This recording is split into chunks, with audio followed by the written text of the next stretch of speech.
Today we're going to learn how to write minutes using a clear and simple structure that you can follow in your exam. To be honest, this is not one of the most common exam questions, and so it was very difficult to even find a past paper with a minutes question. However, it is still part of transactional writing, and so you need to be prepared. This might just be the year. So what exactly are minutes?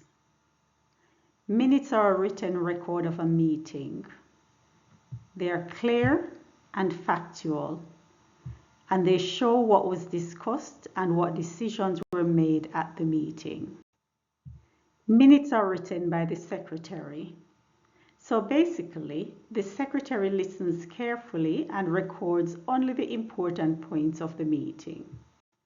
The most important thing to remember is that your minutes should follow the order of the meeting from beginning to end. Here you can see the full structure of the minutes. And as usual, I've kept it general so that you can use it for any minutes question that you encounter in the exam. Let's now go through each part. We begin with the title, which would have the name of the organization. So it would read something like Minutes of the St. James Science Club meeting.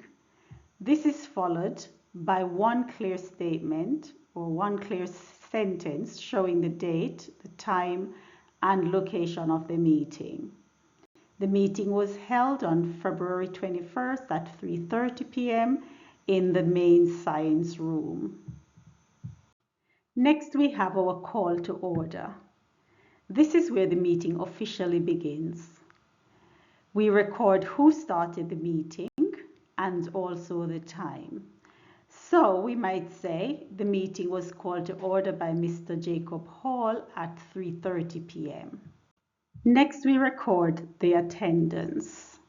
And this is the only part of the minutes that you're allowed to do lists as in the form of bullet points.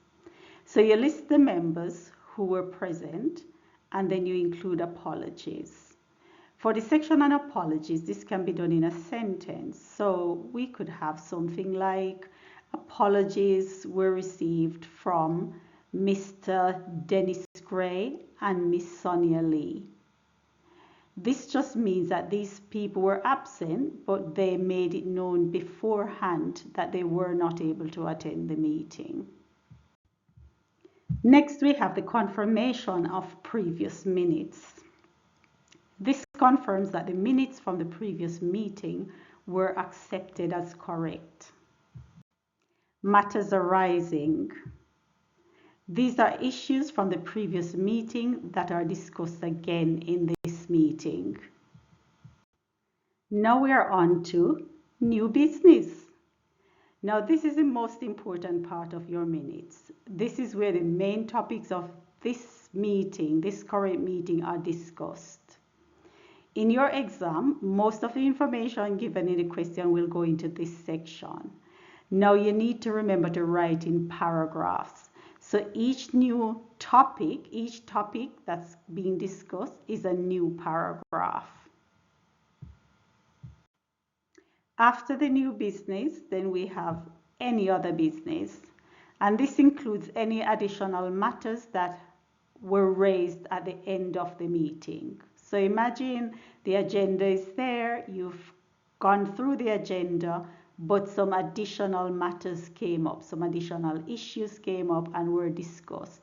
So this would go in any other business. And finally, we record when the meeting ended. This is known as our adjournment. Very often when we think of minutes, we think of lots of lists and bullet points. But remember, for your exam, only the attendance section should be written as a list. All the other sections should be written in clear, short sentences. I know that if you're not very familiar with writing minutes, remembering the order could be a bit challenging. So here's an acronym that will help you to organize your minutes clearly. I hope this helps. It is SAP-A-NI. SAP ni.